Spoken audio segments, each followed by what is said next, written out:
Well, hey, greetings, everybody. Once again, want to say thank you all for joining us on this Tuesday night for our family and friends Bible study.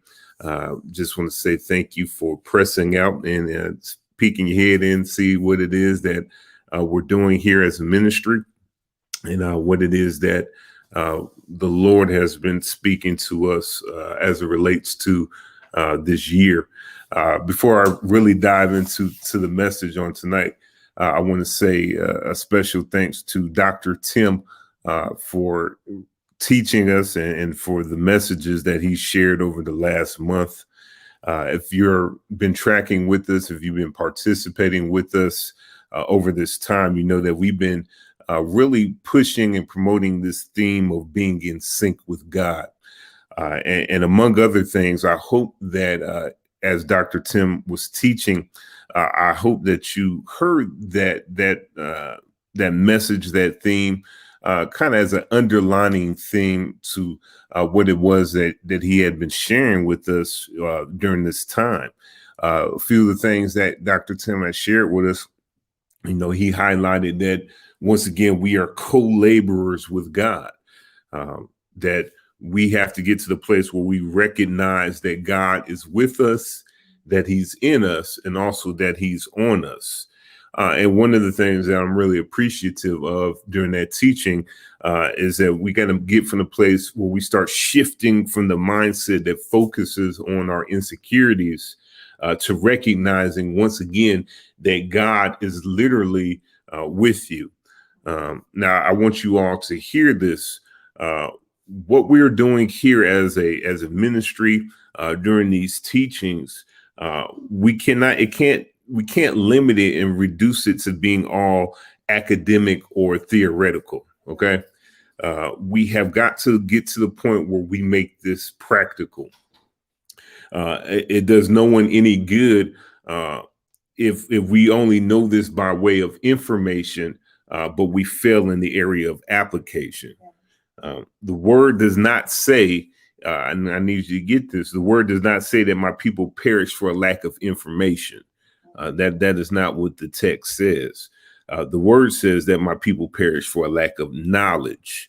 And so we don't know how to put the word into operation. That is what leads us to that condition, on that state of perishing, literally to die, because we don't know how to put it into operation. And so I want you to get this. Knowledge is applied information. And so we have got to get to the point where we know how to do with the information that we're receiving. We have to know how to put it into operation.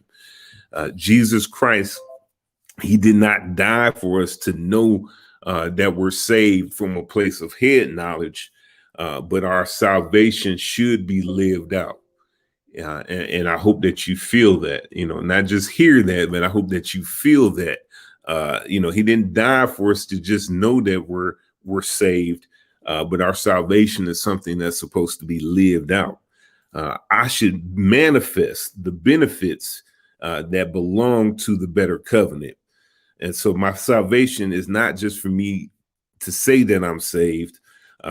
If I'm a co-laborer with Christ, then this thing called life should be something that I thrive in and not just survive and endure. All right. So tonight, I'm not going to be before you long.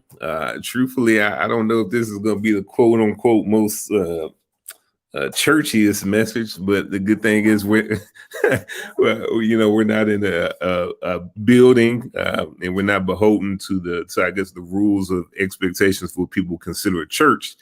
But I'm a prime proponent of understanding that we are indeed the church. When we show up, I understand that when we as individuals show up, that there's something that's supposed to happen.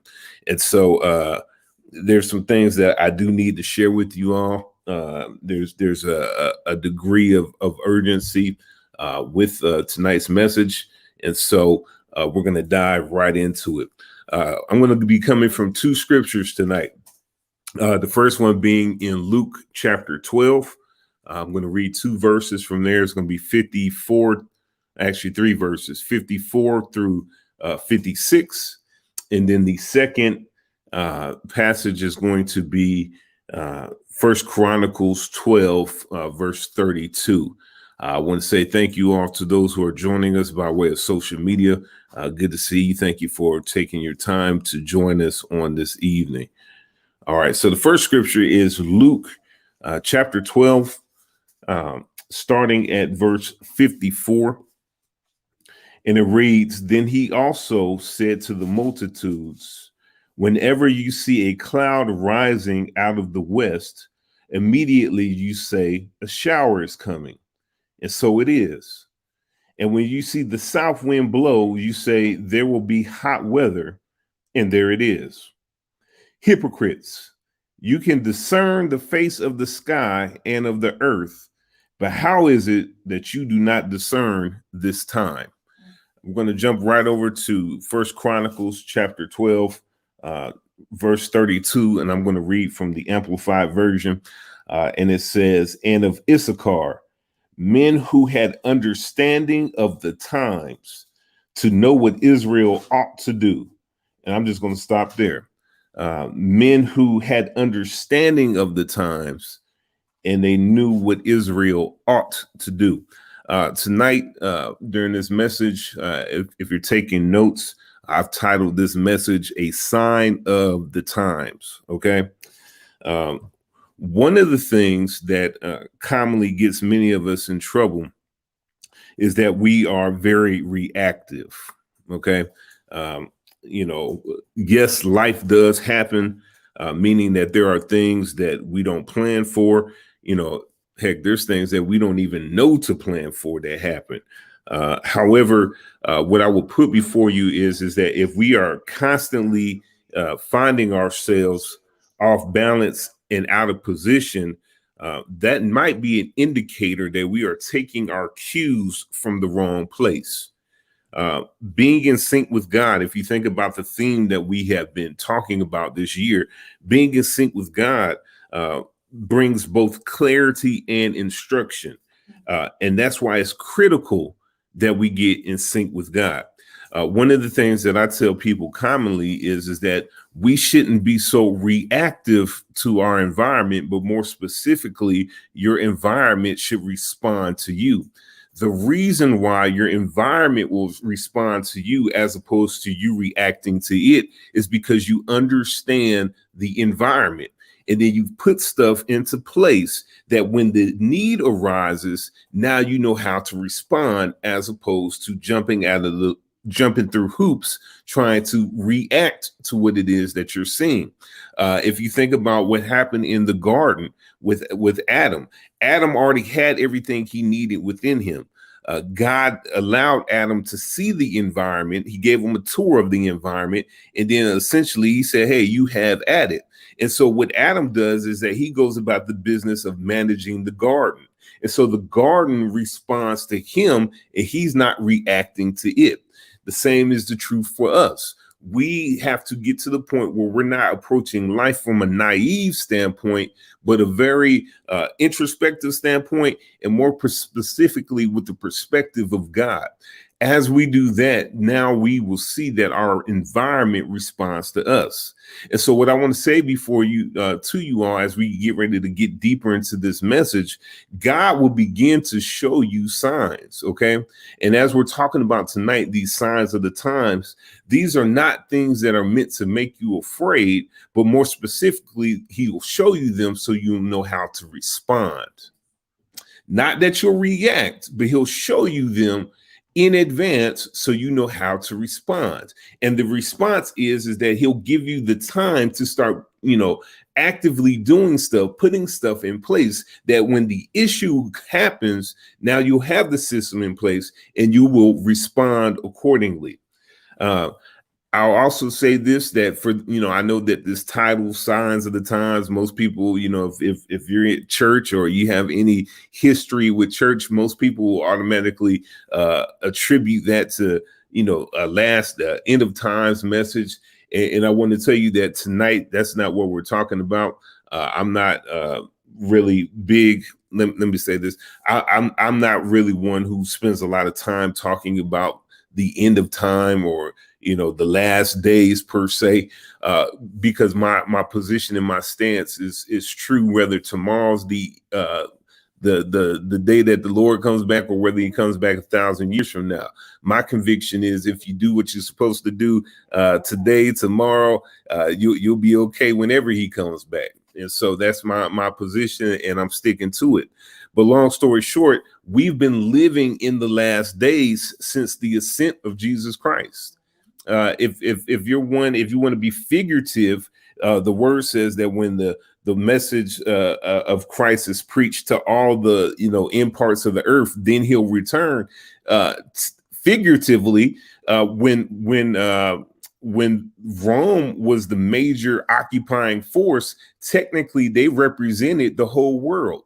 And so shortly after Jesus ascends and the gospel begins to hit Rome, technically that scripture in and of itself is already fulfilled. And so once again, this message is not geared towards the last days, but it is geared towards recognizing the times that you and I both live in right now. I want to put this before you as the first point. We are in the days of misinformation. We are in the days of misinformation. And what I need you to do, and I petition that you will start doing, is asking yourself, what is the aim of the messaging that you've been hearing?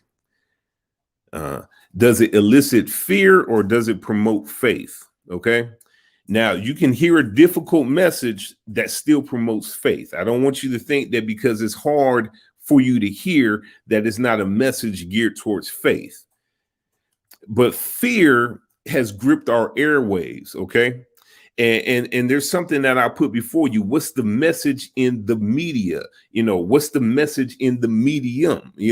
Long story short, a medium is something that controls the thoughts and the minds of the people through messaging.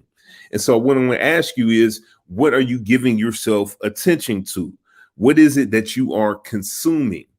If you remember a few months ago, we talked about guarding your gates. We said that your eyes, your ears, your mouth, these were types of gates. And long story short, everything is competing for access. And so if you're giving it access, once it comes in there, the normal thing that it's going to do, or what it's going to do, is it's going to take root, or it's going to take residency inside of you. If you've been hearing messages that promote fear, in due time, if you've been consuming it, you yourself will find yourself in a fearful position. You'll find yourself in a fearful mindset. And so what I'm going to ask that you start to do is consult with God before accepting the conversation of man. Consult with God before accepting the conversation of man. The media and the narratives are all over the place. they are literally everywhere. And if you consult there first, there you go. You will be sowing into your own confusion. 1 Timothy, I believe it's chapter 4, it says that it speaks of people giving heed to seducing spirits, literally people giving their attention to deceptive thoughts. Okay. And so long story short, what happens is that your mind becomes consumed with the message. And then literally all you start to do is keep hearing that message everywhere you turn. Okay. And so we have been conditioned, and we are being conditioned to be afraid. If you think about it, over the last year, 2 years, we've been conditioned to literally be afraid to be around people. It's to the point now people are afraid to be around family members. And I want to put this out before you. This is what I sense, and this is what I believe. The next set of messaging that's getting ready to come out is actually going to cause you to start distrusting people. Okay. It's literally going to shift you from not wanting to be around them to actually despising and distrusting people that you are actually in relationship with even right now. The second point that I want to put out before you, as it relates to the signs of the time, we are in a time of a wealth transfer. I've been sharing this message with you all for almost the better part of a year. Okay. Actually, yeah, it's been about a year. I've been sharing this message, especially when we were talking about the children of Israel coming up out of Egypt. Literally in this year, I've seen average people becoming millionaires. Actually, in the first 5 months of this year, I was seeing common Joes become millionaires. Now, this is the part I want you to hear. Biblically, when there was a time of wealth transfer, a famine or a recession either ushered it in or it ushered it out. If you think about it, there was a time of a 7-year famine that actually followed a 7-year time of prosperity. This was when Joseph was the prime minister in Egypt. And under Joseph's leadership, those who prepared in the season of prosperity were able to benefit while everyone else struggled to survive. Another point, we just alluded to it in the teaching that we did sometime last year. The children of Israel, they themselves experienced a wealth transfer. When they were getting ready to leave Egypt, they received the goods during the time of the 10 plagues. And they were sustained in the wilderness by what they had received while they were in Egypt. I want to say this, and I need you to hear this, and I know this is probably going to piss somebody off, but it's okay. Do not consume your seed. Do not consume your seed. I'm going to say it one more time. Do not eat your seed. The stimulus, all these extra incentives that people have been coming into, they are not for personal consumption. Okay. The reason why I say this is because the amount doesn't have the ability to take care of you for a long period of time. And what it does is it cultivates dependency on something that's not promised to be there. In most instances, the money that came, whether it be through the stimulus or whatever, it could satisfy a bill or something. But long story short, that same bill, that same amount would come back next month. And guess what? There wasn't a new stimulus to meet the new need. Okay. And so it's not meant to be used on random stuff. And I know that some people that got lofty plans for the money, but I'm about to show you something. The money, if you get the money, this is what I want to encourage you to do. I want you to ask God what you're supposed to do with it. Okay. All right. I know that there might be a desire to go buy something here, buy something there, but I want you to ask God what you're supposed to do with the money. Because long story short, just like the children of Israel, when they were leaving Egypt, what they had received from the government, because they got the money from the Egyptians, that sustained them in a wilderness season. And so when I'm saying don't consume the seed, you don't know what that money is actually supposed to do unless you're consulting God. So don't go off on your own whim to go start buying up stuff, but actually consider, okay, God, why did you allow this money to come to me? I'll tell you, for some people, it may be that money may be used to start a business. For other people, it's going to be to start investing. For some, it might be to pay up your rent for a year. But long story short, as you seek the counsel of God concerning what you're supposed to do, you'll have the clarity, and then you'll have the instruction on how you're supposed to proceed with the money. Some of you know, and others may not. But listen, I am a big advocate of investing. And in the past, when I would talk to people about investing, there will be some people that say, hey, I really want to do it, but I don't have the money. Right. And so the stimulus would come, and these are people who really didn't per se, they didn't need the stimulus, they were able to work and, bills, nothing fell behind during the quarantine or whatnot. But long story short, when I would ask them again, okay, well, what about the money that you received? They would have already spent it. And long story short, that same seed could have been the key to your harvest. And so what I'm putting before you is don't misread the moment. I that $1,200, I know it might not have been a lot for some people, but listen, there was a particular stock that I was telling people about. If you would have bought it around the time of the last stimulus, that $1,200 would actually be something like worth $133,000 right now. Well, if you would have sold it, say in May. So long story short, we cannot misread the moment. But here's the main thing that I want you to hear. As a cautionary thing to consider what's going on right now, as a country, we are literally printing out money that doesn't exist. We also have people who've been refusing to go back to work, which means that the taxes that fund these programs are being impacted. And so something is going to happen economically in this country, and the unprepared will be left behind.